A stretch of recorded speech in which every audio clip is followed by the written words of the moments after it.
歡迎大家再次收睇馬迷智頻道。3月12號谷草野賽圓滿結束，今晚我哋嘅心水表現都算唔錯，希望可以幫到智友們贏錢啦。今晚有匹馬值得留意，亦都會分享嚟緊星期六嘅心水，記得由頭睇到尾啊！馬迷智嘅成立目的係同廣大馬迷分享一啲揀馬心得，一齊以小博大，刀仔鋸大樹。如果中意我哋嘅分析，就記得訂閱啦。為咗鼓勵多啲智友留言分享心水，我哋喺月初嘅時候已經講咗，今次得獎嘅智友可以得到農夫20首歌的20課堂補課嘅演唱會門票2張。以下就係得獎嘅智友，我哋有同事會將演唱會嘅門票交俾你。深立演藝特約，上仗有好嘢。馬季已經嚟到中段，仲有2個練馬師，仲係得10場以下嘅頭馬嘅。咁而家競爭咁激烈，要贏一場頭馬都真係唔容易。今晚排榜尾嘅練馬師丁冠豪見到佢有匹馬進步咗好多，相信餘下嘅賽事裏面都可以幫佢爭取頭馬護級嘅。呢一匹係嚟自第2場6號嘅寶城智星。寶城智星排住11檔起步，出閘嘅反應都好快。由於排住嘅檔位實在太差，騎師鍾易禮一出閘就推騎匹馬去搶前面嘅位置競跑，可惜內側嗰隻好好分就一路頂住佢，所以寶城智星沿途都喺2踏蝕住位咁跑。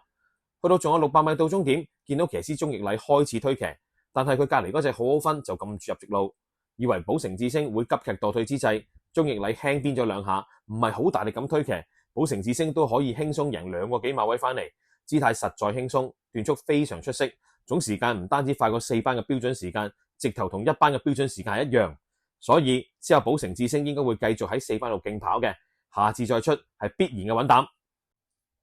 上一集嘅備忘馬有目共賞，賽後加咗11分，順利得到打比嘅入場券。今日出咗則報道，內容係練馬師、馬主都決定沿用翻贏馬配搭湯普森。雖然今次幕後冇去外國請一啲超級大師傅翻嚟跑大賽，但係對佢哋嘅有情有義嘅舉動，我個人非常欣賞，亦都希望呢一匹好馬有目共賞，可以發光發亮。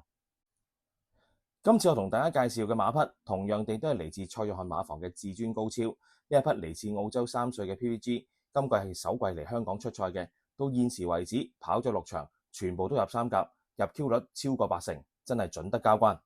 至尊高超鬥心強橫，性純易騎，陣上絕少搶口，好容易受騎師操控。雖然佢嘅馬匹體型細細粒，差唔多得個1000磅左右，但佢跑法機動，又唔怕孭重磅，又唔怕快步速，係不可多得嘅中心好馬。今季341場次係佢喺香港上陣嘅首場頭馬，當其時佢沿途慳晒位，一步不蝕咁贏馬。贏第2嘅馬匹只係短馬頭位，以為佢今季嘅成績都係差唔多之際，點知佢上一場454場次裏邊嘅表現彰顯咗賽神仙嘅功力。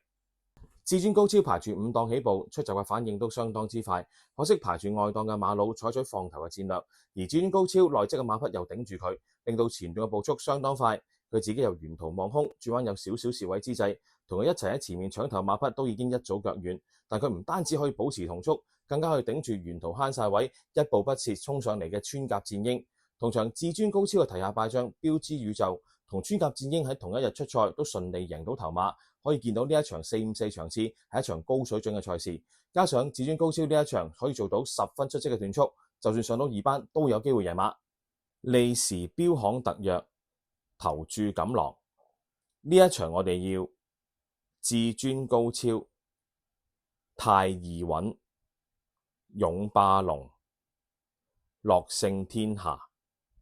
啱啱過去嘅星期日，世界格蘭披治桌球大獎賽2025順利完成，相信喜歡打桌球嘅智友們都有去到我哋新嘅運動設施啟德體育園去觀賞賽事。如果智友們睇得盛起，有啲寄養嘅話，而家機會嚟啦！由深立演藝、明城會聯合舉辦嘅推動大灣區桌球文化挑戰賽海選球員正式招募，勝出者可以喺今年6月同世界有名嘅桌球好手卓林普、張安達等等一較高下，快啲嚟報名啦！詳情可以參與呢一個嘅 Facebook 專頁。最後都希望馬迷們幫我哋點讚、訂閱、撳埋個鐘仔，接收我哋第一手嘅資訊，亦都可以留言俾我哋集思廣益，作深入嘅賽馬交流。最緊要就係分享埋俾你中意跑馬嘅朋友啊！祝大家贏多啲，我哋下集再見。